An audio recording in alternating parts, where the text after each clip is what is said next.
Bom dia! Hoje temos a nossa aula de História, aula 10. Continuamos no capítulo 4, Viver na Cidade e no Campo. Mas hoje nós vamos falar sobre o trabalho no passado, né? E algumas consequências, alguns benefícios e algumas consequências desse trabalho, né? Depois nós vamos falar sobre as novas formas de trabalho, tá na página 20 de vocês. E depois nós vamos falar sobre as atividades, na página 21. Então, vamos falar do trabalho no passado, né? E trabalho atual. Coloquei uma imagem que representa isso, né? Como uma máquina de datilografia que hoje não é mais utilizada, né? Muitos faziam curso de datilografia e hoje em dia já não tem essa necessidade. Agora é o curso de digitação, né? Para utilizar computadores. Trabalho nas cidades do passado. Está na página 19 do livro de vocês. Conforme a cidade se transforma, as formas de trabalho também se alteram. Isso acontece porque o desenvolvimento de novos conhecimentos e de novas tecnologias modifica a vida nas cidades. Por causa disso, há profissões que deixam de existir ou que são realizadas por menos pessoas na atualidade. Aí vejamos algumas dessas profissões.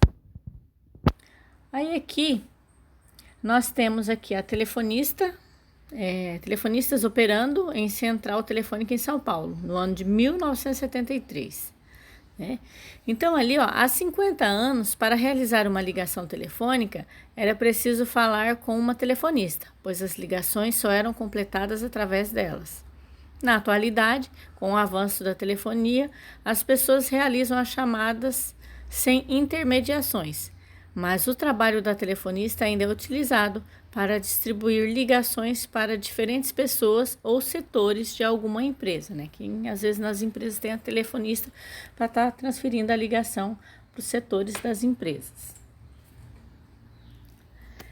E aqui também nós temos os cocheiros, no Largo da Sé, em São Paulo, no ano de 1910. Há quase 200 anos, era comum encontrar carruagens e diligências, conduzidos por cocheiros, que transportavam pessoas entre cidades brasileiras. Com a chegada dos automóveis, esse meio de transporte quase deixou de existir, assim como a atividade de cocheiro. A imagem, né, abaixo não, a imagem ao lado, né, retrata um local onde os cocheiros aguardavam clientes em São Paulo. Então aqui ao lado vocês podem ver as imagens dos cocheiros aguardando os clientes para fazerem viagens, né? E aí essas viagens às vezes eram feitas em diligências, como está aqui, ó. As diligências, o que são diligências? Veículos puxados a cavalos que percorriam longas distâncias. Eram utilizados antigamente para transportar pessoas, bagagens e correspondências. Então, hoje em dia já não existe mais essa profissão, mas nós temos profissões parecidas que substituíram essas diligências. Por exemplo, os ônibus, né, que transportam os passageiros. Nós temos os taxistas também, né? E agora podemos dizer até o Uber, né, que faz esse transporte. Só que o Uber agora ele não fica aguardando, né, em um determinado local, né? Nós já chamamos por um aplicativo. Olha só como que já evoluiu, né? E aqui no passado, com o desenvolvimento, surgiu o trabalho infantil. Então, uma das consequências, né, desse desenvolvimento no passado foi o surgimento do trabalho infantil. Então vamos ver aqui, ó. Antigamente, na época do surgimento das indústrias, muitas pessoas saíram do campo por causa da falta de trabalho. Foram morar na cidade e começaram a trabalhar como operários nas indústrias. Nessa época iniciava-se a exploração do trabalho infantil. Começou pelos órfãos, que eram obrigados a trabalhar nas indústrias até 14 horas por dia. E o dinheiro que ganhavam, além de ser muito pouco, ainda era entregue para o orfanato onde a criança ficava. Então, naquela época, tinha muitas crianças que eram órfãos, não tinha pai, não tinha mãe, ficavam em orfanatos. Então elas eram obrigadas a trabalhar quando foi surgindo as indústrias. E se elas surgiam das indústrias, às vezes a polícia ia atrás, pegava, ela retornava a trabalhar porque ela tinha que ficar no orfanato. Então o trabalho infantil começou assim, né, a exploração, né, porque tinha as crianças que ajudavam as famílias, né, mas não era um trabalho mesmo, né, o dia todo.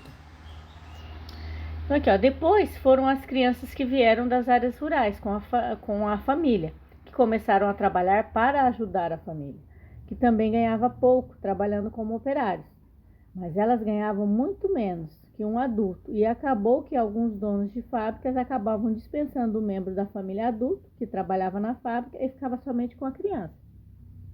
Então, como foi ficando escasso o trabalho no campo, porque também a tecnologia aos poucos foi chegando no campo, não era tanto, mas também não tinha tanto trabalho no campo. As pessoas começaram a ir para a cidade, trabalhar na cidade, como estava surgindo indústrias, e nisso os pais começaram a trabalhar nas indústrias, só que eles acabavam sendo explorados também, ganhavam pouco, e aí é onde as crianças iam trabalhar também nessa indústria, né? E nas fábricas, e naquela época não era proibido, não tinha lei, né? Então as crianças ganhavam bem menos. Aí é claro que os patrões acabavam dispensando os pais e ficavam com a criança. Então, uma criança que foi para ajudar inverteu a situação. Os pais acabaram ficando desempregados e as crianças ficaram trabalhando. Os donos das fábricas, que já se aproveitavam da situação, pagando bem menos para as crianças, ainda as castigavam quando não conseguia realizar alguma atividade. Ainda tinha castigo, se quebrasse alguma coisa, se não fizesse direito, né? E essas crianças se viam obrigadas a trabalhar, pois os membros de suas famílias muitas vezes não conseguiam outro emprego e dependiam do trabalho dessa criança, né, para sobreviver. Então, como eu falei para vocês ali, eles foram para ajudar os pais. Só que os donos das empresas viu que pagava bem menos para eles, então começaram a mandar os pais embora e ficar com eles. E nisso, os pais começaram a ficar sem trabalho e ninguém contratava os pais. A maioria era criança trabalhando nas fábricas, né? E também depois não foram só em fábricas. Vocês vão ver a seguir aqui em algumas imagens, ó. Aqui é numa fábrica, né? Pelo jeito é uma fábrica de confecção, que a gente está vendo ali que tem linhas, fábrica de tecido no caso, né? Na época. E aqui, ó, se a altura da criança atrapalhava na execução do trabalho, as crianças improvisavam e arriscavam a própria vida. Vendo que a criança ela não tem nem tamanho para estar operando aquela máquina, não tem qualificação, são pequenos. Então, como eles não alcançavam, eles subiam em cima das máquinas. E isso daí era perigoso, que eles podiam cair, podiam se cortar. E muitas crianças se acidentavam, perdia dedo, braço, né? Dependendo da função que fazia nas fábricas.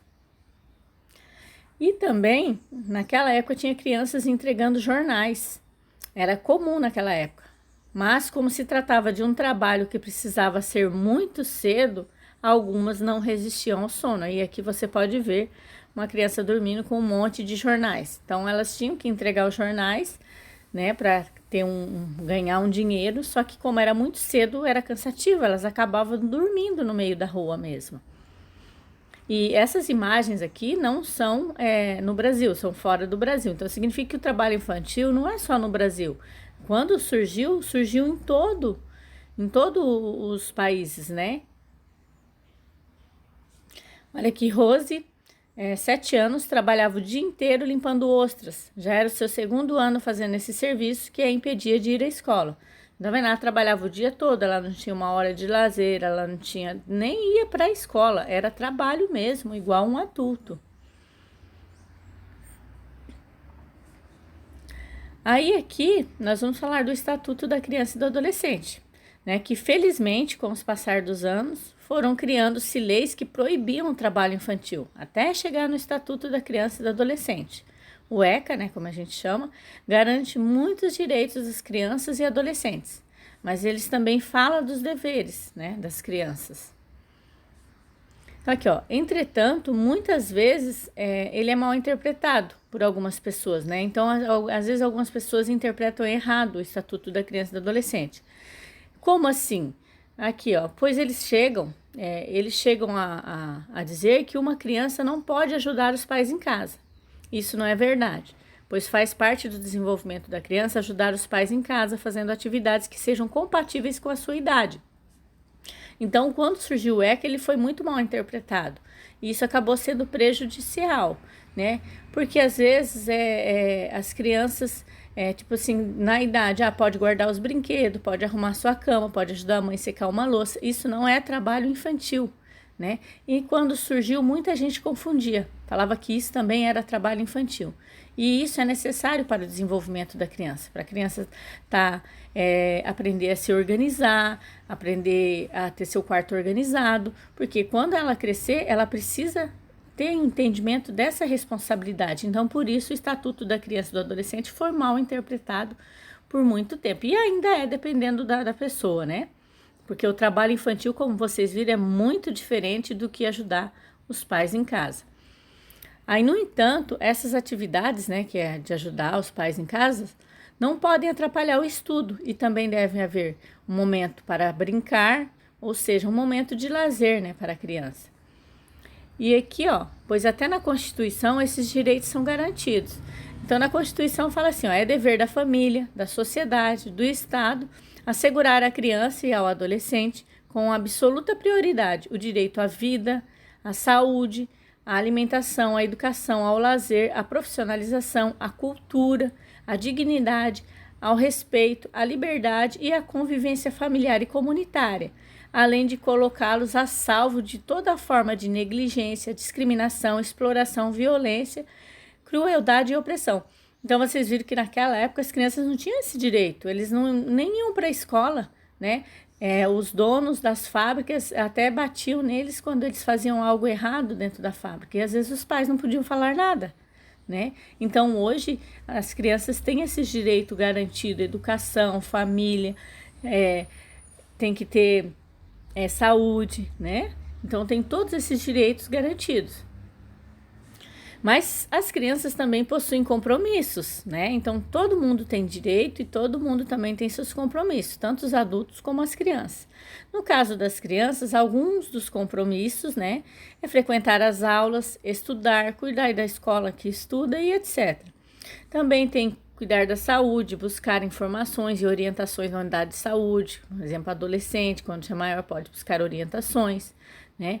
Respeitar as pessoas, agir com dignidade e ética, usufruir com responsabilidade e para conquistar a nossa liberdade. Então, se a gente quer ter liberdade, a gente também tem que ter responsabilidade.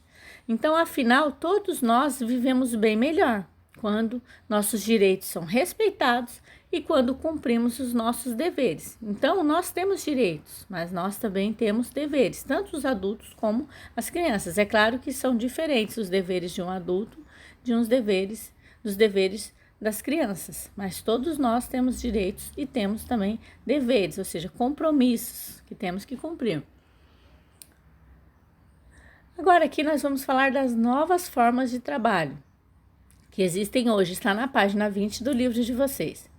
As transformações na área da informática, robótica e comunicação resultaram no surgimento de outros profissionais. É o caso dos desenvolvedores de sites, de jogos ou de aplicativos, profissões criadas há pouco tempo com a popularização da internet e dos smartphones. E ele, como está robótica, aqui está o significado de robótica, ciência especializada na criação de robôs para serem utilizados na medicina, na indústria e em outras áreas. Aqui nós temos uma imagem de desenvolvedores de aplicativos, né? Ali estão desenvolvendo aplicativos, tem aplicativos para smartphones e vários outros tipos de aplicativos, até para TV também tem aplicativos, né? Hoje em dia, Smart TVs. E aqui a tecnologia também alterou o modo como algumas pessoas trabalham. O uso dos computadores e da internet possibilitou a realização de determinadas funções profissionais em casa, sem que o trabalhador precise se deslocar para um escritório, por exemplo. Além de evitar o trânsito das grandes cidades, trabalhar em casa permite a pessoa ter mais flexibilidade nos horários. O que é flexibilidade? É a capacidade de se adaptar e ajustar-se a algo. Então, viu que a tecnologia facilitou bastante. Inclusive, do trabalho em casa, nós já havíamos visto na matéria de geografia, né? Que é o home office, né? E com a tecnologia também falando no sentido da criança, hoje em dia, várias crianças também, elas trabalham, né? Fazem cursos, tem aquele menor aprendiz, né? Mas tudo isso é fiscalizado. E ainda tem criança que desenvolve trabalho infantil, que não estuda, que não vai para a escola, sim, ainda tem, mas é bem menos e cada dia mais, quando se sabe dessa situação, que uma criança não vai à escola, que está trabalhando o dia todo, não tem né? E como é proibido, então aí sempre há denúncias. Então, hoje é bem menos o trabalho infantil dessa maneira, né? Então, aqui eu vou falar sobre as atividades. Fazer a pesquisa no final da página 20, tem uma pesquisa para ser feita. E fazer a atividade na página 21, atividade 1 na página 21, pesquisar as atividades dos pais, né? No caso, no que os pais trabalham, porque lá no caso não era para os pais, mas como a gente não está na escola, né?